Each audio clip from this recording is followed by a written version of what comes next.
Bonjour mes très chers élèves de la quatrième et de la troisième. Cette vidéo est à votre intention. Nous allons vous apprendre comment on va factoriser en utilisant un facteur commun. Eh bien, je rappelle que factoriser une expression littérale, c'est l'écrire sous la forme d'un produit de facteurs. Eh bien, on va voir ça à travers quelques exemples. Regardez notre premier exemple. On a pris soin de faire apparaître ce qu'on entend par facteur commun. Regardez bien notre A. C'est 2x, A c'est bien 2x y moins 5xz. On a pris soin d'écrire en rouge le x qu'on voit avant moins et l'autre x qu'on voit après moins. Sachez que la présence de moins signifie que l'expression A comporte deux termes. Tout ce qu'on a avant moins, c'est le premier terme, et ce qu'on a après, c'est le deuxième terme. Alors, qu'est-ce qu'on va déjà appeler facteur commun? Vous l'avez deviné, c'est ce x qu'on trouve au niveau de chaque terme. Le facteur commun, c'est le facteur qui est présent au niveau de chaque terme.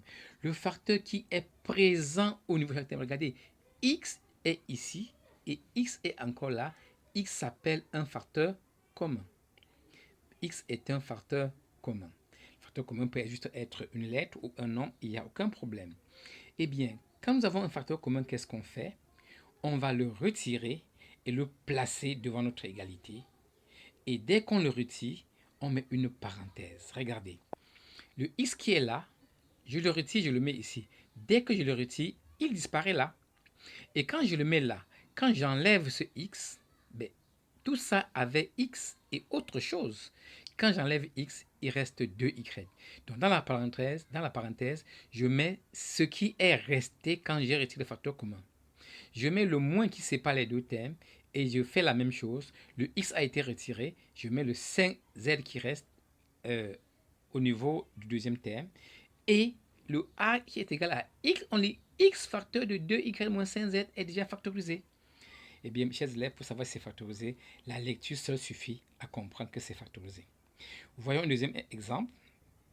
4x carré moins 7x. Mais sachez que 4x carré veut dire 4x fois x. 4x fois x, c'est 4x carré. Et là encore, on a mis en exergue, on a fait voir clairement notre facteur commun qui est encore x. Et comme on l'a expliqué plus haut, quand je le mets en facteur, je mets tout ce qui reste entre parenthèses et donc notre b égale x facteur de 4x moins 7. Continuons avec la même factorisation. Regardez ici, nous avons xy qui arrive deux fois. Alors on a pris la peine d'écrire un petit 1 devant. Ce 1-là ne sera pas écrit pour vous dans les exercices, non. C'est pour que vous compreniez que si j'écris seulement xy, il y a quand même un nombre devant xy. Ce nombre est 1, même si on ne l'écrit pas. C'est pour qu'on comprenne que comme xy est un facteur commun, nous avons xy avant plus et xy après plus, eh bien, on voit bien que xy, c'est ce qu'on va mettre en facteur. Ce qu'on va mettre en évidence, si vous voulez, c'est ce qu'on va retirer et mettre en évidence. Donc, on va factoriser par xy. Alors, quand on le fait, il y a bien ce 1 qui reste, plus le 5z. Bien souvent, ça trompe des élèves. Ils pensent que si on n'a rien écrit devant, si c'est le facteur commun, il reste 0. Ce n'est pas 0, chers élèves, c'est bel et bien 1. Avançons avec un autre exemple un peu plus difficile. C'est l'expression d. Regardez, d, c'est quoi? C'est 2x facteur de 3x moins 1 moins 2x facteur de x plus 1. On l'a déjà compris, 2x est notre facteur commun. Le facteur commun, on le retire.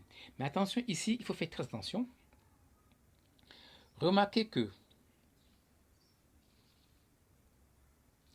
chers élèves, que le 2x qui est ici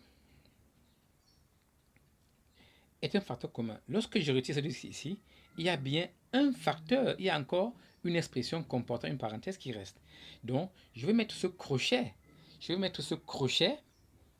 pour ne pas faire de confusion de parenthèses, puisque en mettant en évidence un facteur commun, j'ai encore des parenthèses. Donc je mets le crochet juste pour éviter de faire des erreurs. Comme ça, par la suite, on va enlever les parenthèses au niveau des crochets. Donc, regardez le premier crochet. Il y a une parenthèse devant laquelle il n'y a aucun signe. Donc, on va reporter 3x moins 1. On va reporter 3x moins 1 parce qu'ici, il n'y a aucun signe. Mais regardez ici, au niveau de cette parenthèse, il y a bien le moins x plus 1. Dans ce cas, ce moins va faire changer le signe de x et de 1. Rappelez-vous la règle. S'il y a moins devant une parenthèse, chaque terme change de signe. Donc x devient moins x parce qu'en réalité c'est plus x qui est ici à l'intérieur. Et plus 1 devient moins 1. Et après, on voit bien que dans cette parenthèse, j'ai x et x qu'on peut réduire. J'ai également moins 1 et moins 1 qu'on peut réduire. C'est ce qu'on a fait pour obtenir ce résultat final. Et nous avons bien notre d qui est égal à 2x facteur de 2x moins 2. Voyons notre exemple. Et ça sera le même principe que nous allons rappeler. Eh bien, nous avons E, comme vous pouvez le voir. Là également, E a deux termes. Et chaque terme a deux facteurs. Et on voit bien que x-2 est présent avant moins. X-2 est encore présent après le moins qui sépare les deux termes. Donc nous pouvons dire clairement que x-2 est notre facteur commun. Et donc on va le mettre en évidence comme on l'a dit déjà. On le retire. Le facteur qui l'accompagne va dans les crochets. Et ensuite, nous enlevons les parenthèses dans les crochets. Une fois que c'est fait, on fait bien attention en appliquant notre règle qui nous dit que quand nous avons ce signe moins devant la parenthèse, on fait attention. Ce moins va changer le signe de moins 3x. C'est pour ça que la suite, ça devient plus 3x. Et tout comme plus 2 devient moins 2, il ne reste plus qu'à réduire et on obtient le résultat final. Et n'oubliez pas de fermer la parenthèse, le résultat final qui est bien x moins 2 facteur de 8x moins 3. Voyons un dernier exemple pour être sûr que tout cela est bien compris. Nous avons également là notre facteur commun qui est bien visible avec x plus 1. Là encore, on a pris soin de mettre 1 devant x plus 1 pour dire que si le facteur commun est tout seul, ça ne veut pas dire qu'il n'y a pas un nombre devant. Il y a un nombre devant qu'on ne va pas souvent écrire. Ce nombre-là est 1. C'est le seul problème au niveau de ce dernier exemple. Il faut faire donc très attention. Quand je mets en évidence mon facteur commun, quand je le retire, il va bien rester 4x moins 3 plus 1. Souvent, les élèves oublient de mettre ce 1. Ils croient que c'est 0 qui est là, ce n'est pas 0. Et là, il ne nous reste plus qu'à réduire x plus 1 facteur de 4x moins 3. Et nous avons le résultat final qui est donc x plus 1 facteur de 4x moins 2 qui est notre résultat final. Voilà, chers élèves, comment on procède pour factoriser à l'aide du facteur commun. Merci pour votre attention et à la prochaine.